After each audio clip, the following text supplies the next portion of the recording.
আসসালামু আলাইকুম। হাফেজ মিজানুর রহমান মানিক একাকিত্ব জীবনের অবসান ঘটিয়ে যুগল জীবনে পদার্পণ করতে যাচ্ছেন, তারই ধারাবাহিকতায় আজকে এই গায়ে হলুদ অনুষ্ঠান চলছে। আছে আমাদের ছোটো ভাইরা সবাই। আমরা জানবো আজকের এই অনুষ্ঠানে উপস্থিত হয়ে তাদের অনুভূতি কেমন কেমন লাগছে। অনেক ভালো লাগছে, অনেক সুন্দর লাগছে অনুষ্ঠানটা, অনেক সুবিধা। আলহামদুলিল্লাহ, অনেক সুন্দর লাগতেছে। অভিনন্দন মিজানের জন্য। অনেক অনেক বেশি আনন্দিত আজকে। আজ নতুন বর, তার অনুভূতি নিবেন।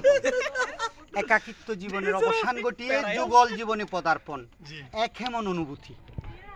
অনুভূতিটা খুবই গভীর, কারণ কি বলে 26-27 বছর পর্যন্ত ওয়েট করতেছি এই দিনটার জন্য। অবশ্যই আমি অনেক খুশি, অনেক হেভি। এখন তো আর দৌড়াদৌড়ি করা যাবে না, এখন তো শারীর আঁচলে বাধা হয়ে থাকতে হবে অনেক সময়। সেটা আমি মানব না, আমি আঁচলের ভিতর বাধা থাকবো না, আমি আঁচলকে কেটে চলে যাবো। আচ্ছা, কেমন লাগছে? আলহামদুলিল্লাহ, ভালো লাগতেছে। এখানে ভাইয়ের অনুষ্ঠানে উপস্থিত হওয়ার জন্য অনেক দিন ধরে অপেক্ষা করে আছি।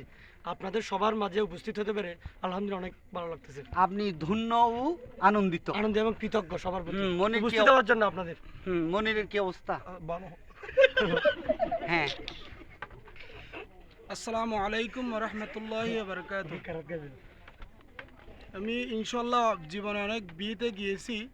এই বিয়েতে এসে আমার একটা এক্সট্রা অনুভূতি হলো, এটা সামাজিক আর ইসলামিকভাবে হচ্ছে। এটার জন্য সবাইকে ধন্যবাদ। আলহামদুলিল্লাহ, অনেক খুশি লাগতেছে, অনেক ভালো লাগতেছে। বিজনের বিয়েতে এসে নিজেকে অনেক ধন্য মনে হচ্ছে আর কি।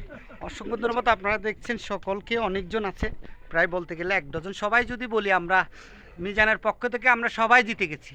সবচেয়ে বড় সুবিধা হচ্ছে আমরা তার শ্বশুর বাড়িতে গিয়েছিলাম, ওখানে যত সুন্দর আপ্যায়ন করা দরকার এর চেয়ে বেশি হওয়াতে সবাই খুশি। হ্যাঁ, শুভ শুভ শুভ দিন। শুভ দিন।